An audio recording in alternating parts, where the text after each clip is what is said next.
उत्तराखंड देवभूमि के अंदर से कुछ ऐसी तस्वीरें सामने निकल कर आई हैं जिसने सत्ताधारियों की सांसें और तेज कर दी हैं।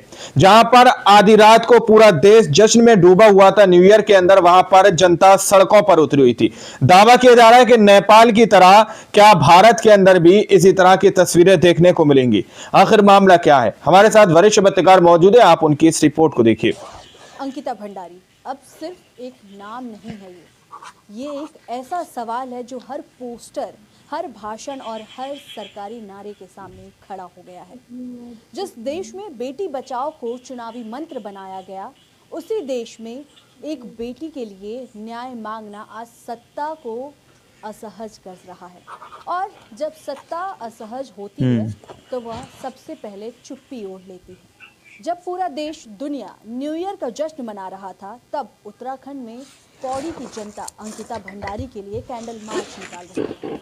लोग चाहते हैं कि उस रात रिजॉर्ट पर मौजूद वीआईपी नेता का नाम उजागर किया जाए।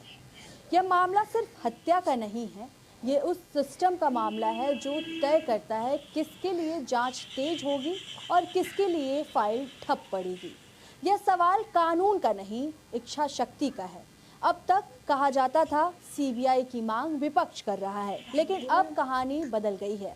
अब वही मांग बीजेपी के भीतर से उठ रही है और यही बात सत्ता को सबसे ज्यादा चुभ रही है। नेता अजेंद्र अजय बद्री केदार मंदिर समिति के पूर्व अध्यक्ष साफ कहते हैं, मामला गंभीर है, सीबीआई जांच होनी चाहिए। आपको बता दें, senior journalist Ravish Kumar social media पर पोस्ट करते लिखते हैं, आज न कल इस मामले में इंसाफ करना पड़ेगा। जिन्हें बचाया जा रहा है उससे पीछा छुड़वाना पड़ेगा। ये अकेला मामला है जिसे लेकर प्रदर्शनों की खबरें लगातार आती रही है।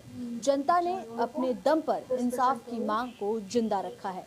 वहीं आपको बता दें, जर्नलिस्ट आदेश रावा भी सरकार से सवाल करते हुए सोशल मीडिया पर लिखते हैं, उत्तराखंड में हाल ही में अंकिता भंडारी हत्या के मामले में कुछ गंभीर तथ्य सामने आए थे, लेकिन सत्ता का संरक्षण बहुत मजबूत कवच होता है। अंकिता को न्याय दिलाने के लिए देवभूमि की गलियों में अब ऐसे प्रदर्शन सुबह शाम हो रहे हैं। इसी के साथ आपको ये भी बता दें कि अब अंकिता मामले में सिर्फ विपक्ष सवाल नहीं पूछ, सिर्फ विपक्ष नहीं, जनता भी सड़कों पर है। लोग भी सरकार से सवाल कर रहे हैं। पूर्व कैबिनेट मंत्री विजया वर्तवाल, वो भी सीबीआई जांच की मांग करती हैं। और फिर आती हैं किरण शर्मा नौगई, उन्होंने बयान नहीं दिया, उन्होंने कुर्सी छोड़ी। इस्तीफा पद का नहीं, यह इस्तीफा सिस्टम से था।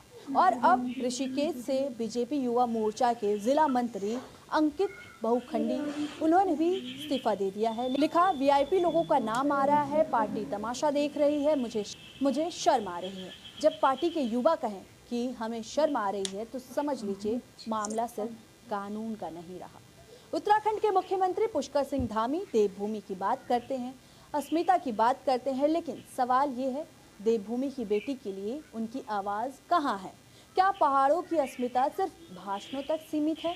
देश के मुखिया को उनकी पार्टी विश्व गुरु कहती है, लेकिन इस मामले में ना ट्वीट, ना बयान, ना संवेदना। क्या बेटी का न्याय पीआर कैलेंडर में फिट नहीं बैठा? अगर यही मामला किसी विपक्षी राज्य में होता, किसी गैर बीजेपी नेता से जुड़ा होता, तो अब तक सीबीआई पहुंच चुकी होती, टीवी स्टूडियो जल चुके होते। लेकिन यहाँ सत्ता अपने ही लोगों से आंख छुपा रही है।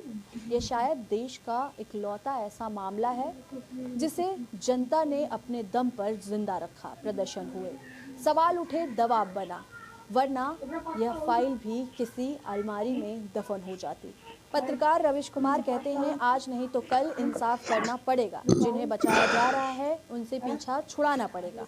यह चेतावनी नहीं, यह अर्थार्थ है। अब सरकार से सीधा सवाल, अगर जांच में कुछ नहीं छुपा है तो सीबीआई से डर क्यों? अगर दोषी पकड़े जाएंगे तो कुर्सियां क्यों हिलेगी?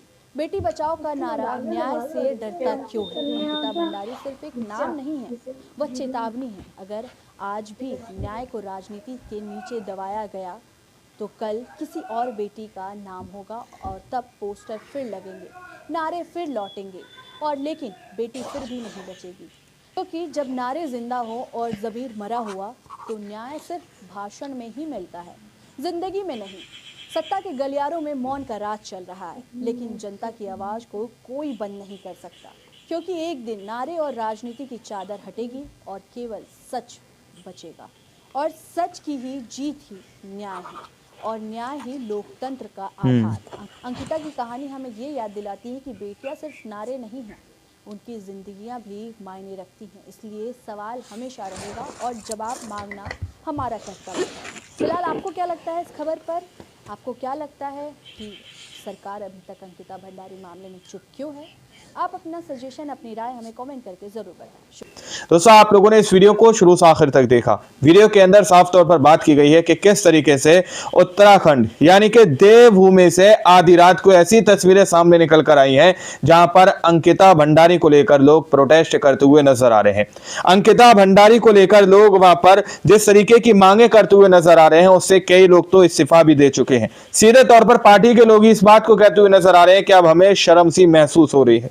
जरा सोचिए, जब पार्टी के लोग इस तरीके की बातें कहते हुए नजर आ रहे हैं तो मामला कितना ज्यादा गंभीर होगा। और पहले ही सीबीआई की मांग तो इसके अंदर की जा चुकी है। बाकी आप लोगों ने इस रिपोर्ट को देखा सुना, आप लोग इस रिपोर्ट के बारे में क्या सोचते हैं, क्या समझते हैं, अपनी राय कमेंट सेक्शन में जरूर दीजिएगा। इतनी अगली वीडियो में, जब तक के लिए जय हिंद, जय भारत।